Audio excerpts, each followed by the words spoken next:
রহমান রাহিম।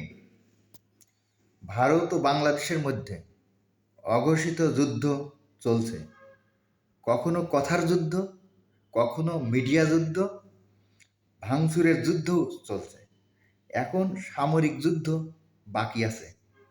তারপরও ভারত যেভাবে কথা বলছে, মনে হয় বাংলাদেশের বিভিন্ন গোষ্ঠীর ভিতরে যুদ্ধ শুরু হয়েছে। মমতা ব্যানার্জি বলছে শান্তিরক্ষী বাহিনী এই মুহূর্তে বাংলাদেশে পাঠানো দরকার।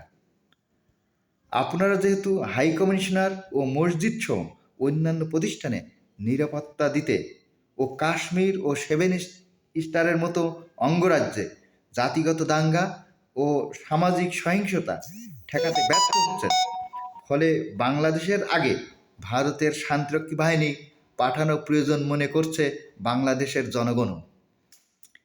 একটি ফ্যাসিবাদী তিনবার ভোটারবিহীন ও ভারতের পালিত স্বার্থ রক্ষাকারী পালিয়ে যাওয়া সরকারকে আশ্রয় দিয়ে গোটা ভারতের মাথা এখন খারাপ হয়ে গেছে।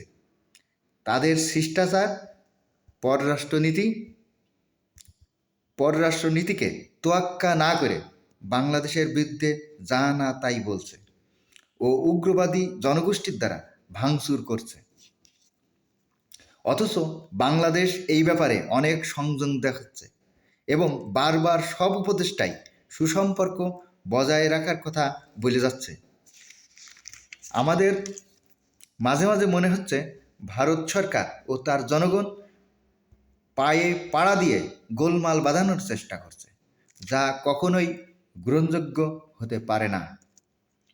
দেশে বিদেশে নানাভাবে অপপ্রচার চালিয়ে যাচ্ছে।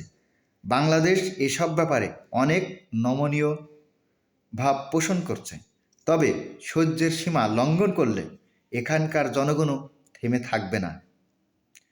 বাংলাদেশের ভিতর অপপ্রচার বন্ধের জন্য এখনই ইন্ডিয়ান সব টিভি চ্যানেল বন্ধের পক্ষে রায় দিচ্ছে।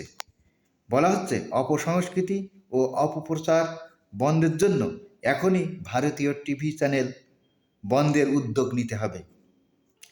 সাথে সাথে ইউটিউব সম্পর্কেও বাংলাদেশ সরকারের ব্যবস্থা নেওয়ার প্রয়োজন। এসব বিবেচনা না করে আমরা বলতে চাই, আমরা মনে করি আমরা এই অঘোষিত যুদ্ধ ও ভুল